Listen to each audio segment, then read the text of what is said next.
Hello, everyone. Thank you for joining us today for our webinar on simple changes you can make to improve your SEO. I'm Tiffany, and I am one of the content marketers here at Bitly. And we also have my colleague, Matt St. Peter, joining us today. He's our Senior Digital Marketing Manager here at Bitly. Hello, everyone. All right, a few housekeeping things to go over before we get started. If you're watching this live, we'll send out a recording shortly after we wrap things up here today, so you can access that at any time. And we'll also be taking questions at the end, but feel free to send them in at any point during the webinar. You don't have to wait until the very end to ask. All right, let's go over today's agenda so you know exactly what we're going to be covering. So we'll start with an introduction to Bitly for those of you who don't already know us. And we'll keep this really brief. If you want to learn more about us, you can check out our website, which is bitly.com. And then next, Matt's going to give us a quick overview of the current state of SEO. And then we'll go ahead and dive into our tips and tricks that you can implement starting today to improve your SEO. And finally, again, we'll leave plenty of time at the end for questions. All right, let's get started. So if you're new to Bitly, or if you know us only for our link shortener, the next minute or so will hopefully give you a better idea of how businesses use us. And that's really to build stronger connections with their customers across every digital channel. Our link management platform empowers influencers and businesses of every kind at any stage in their growth to embed short, branded call to action links in their communications using tools, analytics, and insights to maximize the impact of every digital initiative. So we've been the gold standard in link management for a decade, and this snapshot that you see here on the screen shows some of the numbers that we're really proud of. And finally, I want to give you a small snapshot into who uses us. So like I said, we have quite an array of customers, and this ranges from hardworking entrepreneurs just getting their startups off the ground, all the way up to some of the largest, most recognized brands in the world. All right, so now that you know a little bit more about Bitly, let's go ahead and jump into today's presentation. Matt's going to kick us off by sharing an overview of SEO and what that landscape looks like for today's marketers, and that will hopefully help set the stage for the tips that follow. Thanks, Tiffany. So SEO stands for Search Engine Optimization, which is the practice of increasing the quantity and quality of traffic to your website through organic search engine results. If you were to go to Google and search, say, Hamilton tickets, the very first listings you see are most likely for ticket providers like StubHub or Vivid Seats. If you look to the left of these listings, you'll see the small icon that says ad. This means they are not an organic listing. These are actually paid search listings through Google's AdWords platform, which is pay-per-click. These usually take up the first 2 to 4 listings, depending on the search. The first organic search listing you see will be the one without an ad logo next to it, in this case for hamiltonmusical.com. These listings you can't pay for, as Google uses an algorithm to rank them. So how does this algorithm work? This has been a question SEO professionals have been trying to answer for almost 2 decades, and it's definitely constantly evolving. Before we jump into what factors into this algorithm, I want to give a quick look into what brought us to the current SEO landscape that we're in today. So the SEO landscape has drastically changed over the past decade, especially over even the past year. Google and other search engines have really improved their algorithms to understand search intent and exactly what information a person really needs to be delivered. There's no gaming the system with black hat tactics like there used to be. So Matt, when you say black hat tactics, what are some of the things that marketers used to do? Sure. So 2 tactics that quickly come to mind are keyword stuffing, which is the practice of putting the word you want the page to rank for on the page by a drastic amount in an unnatural way. So say you wanted the page to rank for link shortener and you peppered it in 50 times onto a page very unnaturally. That would be keyword stuffing, and Google and other search engines can realize that and penalize you for that. Okay. Another tactic is paying for links or using what's called link farms. This means you are manipulating your link profile by increasing the number of links that point to your site in, again, an unnatural way. Okay. So now that Google and other search engines have been able to detect these things, we've got new ways of optimizing for SEO, such as optimizing for voice search, mobile specific experiences, and things called rich snippets. These are all new technologies that are catered to helping the searcher be delivered the information they are looking for in the most convenient way possible. With that said, I think there couldn't be a more exciting time than now for SEO. I think the biggest strategy that marketing will always need to follow is to create content for people and not for search engines. This is how we will deliver great digital experiences and understand our visitors in the best way. Yeah. Okay. I think those are really great points, especially that last piece on creating content for people as opposed to algorithms. In the content world, I can say that these algorithm changes have really pushed us content marketers to think about the real value of our content and what that value can provide people. So this has in turn changed our approach to how we piece together that content. And it's really, as you said, all about optimizing everything in order to deliver the best possible user experience. So, Matt, I think you set the stage really well for our tips for improving your SEO. So, why don't I go ahead and start us off with tip number one? And that is know your audience. So, this is sort of a golden rule in the world of marketing. Wouldn't you agree? I couldn't agree more. As much as we hope you leverage the tips we share today, it's really important to know that gathering knowledge on SEO best practices is great, but it'll only take you so far. It won't substitute for truly understanding who your audience is and the kind of content they want to receive from you. No amount of technical knowledge can do that. Yeah, absolutely. So this is, of course, an ongoing effort. So what you can do is ask yourself and your team some questions and make sure you're all on the same page. So some of the questions that you might ask are, who is your target audience? What type of content are they interested in? And how can the content your business shares help alleviate your audience's pain points? And maybe this is obvious, but I think it's worth noting that if the content that you're producing isn't interesting or relevant to your target audience, they won't be searching for it in Google or any other search engine, and they're not likely to click on it even if you share it with them directly. So, for example, you may share it with them over email or social media, but if it's not enticing enough for them, if they're not already interested in it, they're not going to be clicking on those posts. All right, so there are a few ways to find out what kind of content your audience wants to see. So for today, I'm going to focus on quick and actionable tips that you can get started with right away.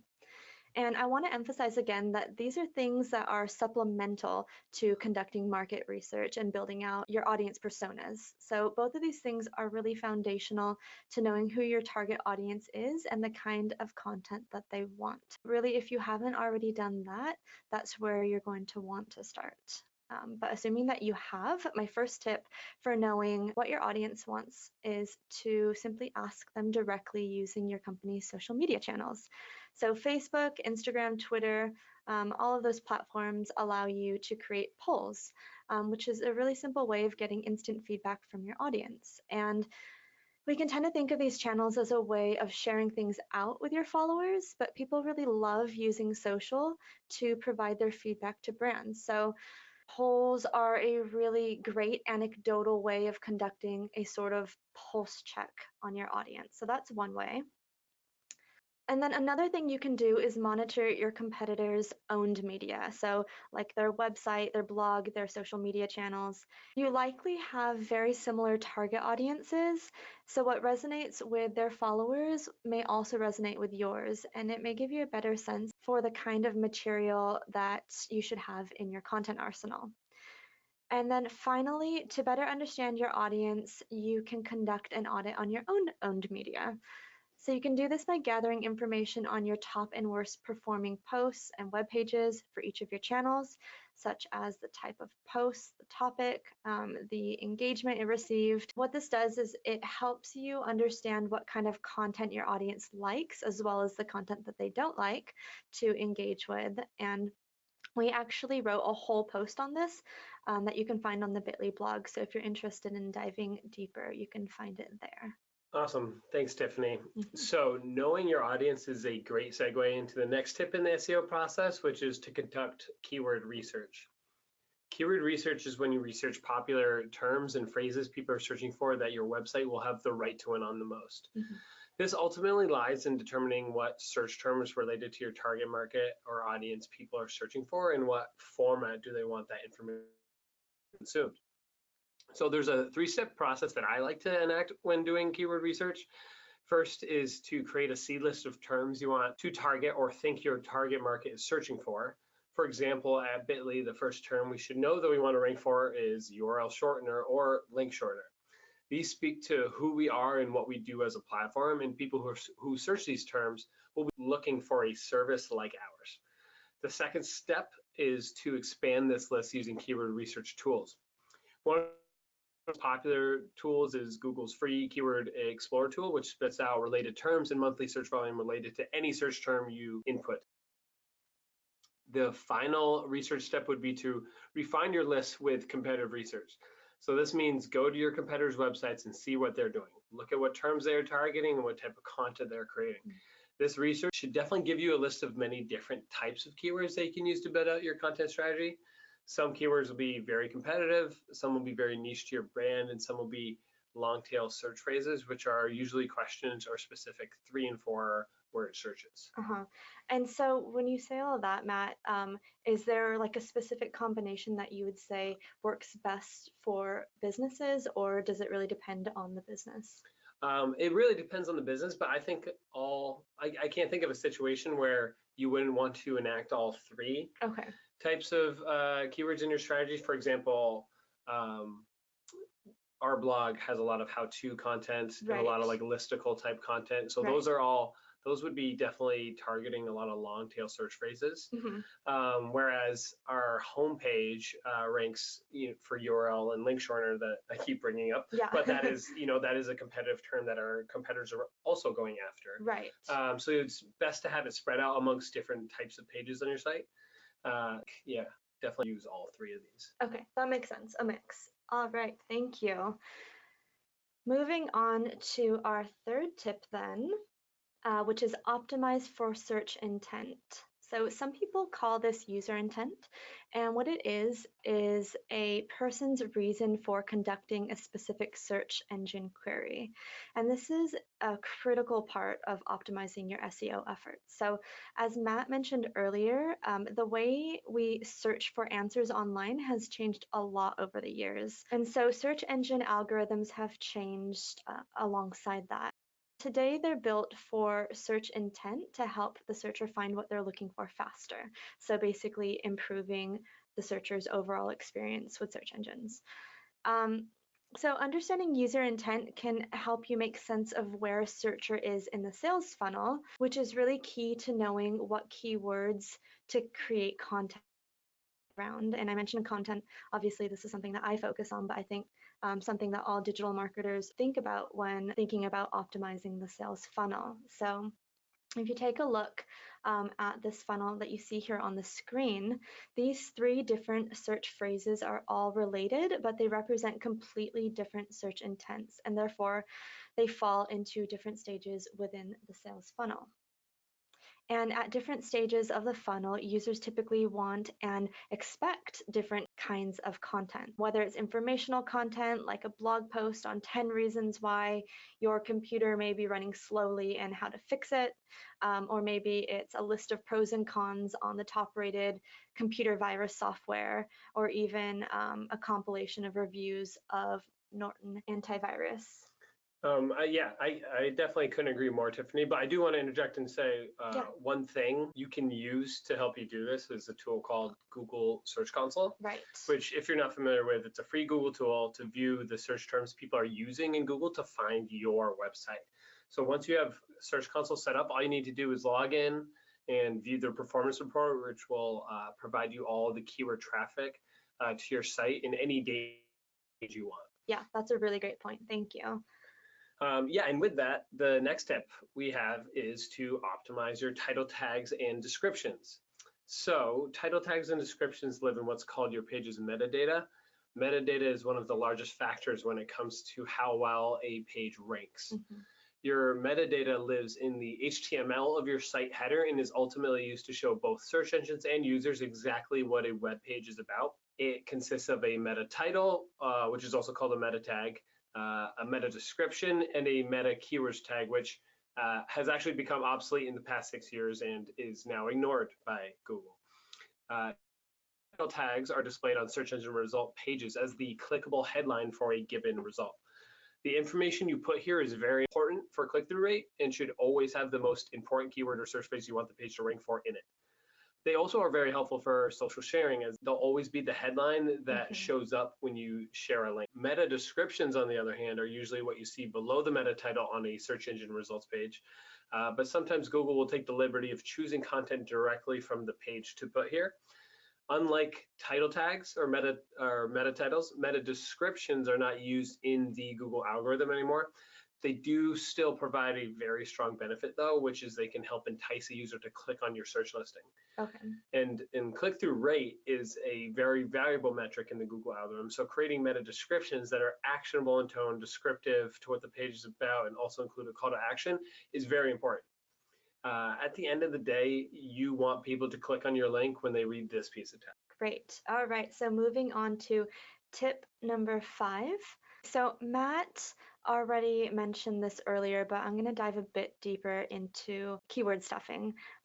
And first, I'm going to start with a definition. So what is keyword stuffing? It's when someone repeats a keyword over and over in a page's content and meta content, hoping to manipulate their site's ranking in search engine results pages.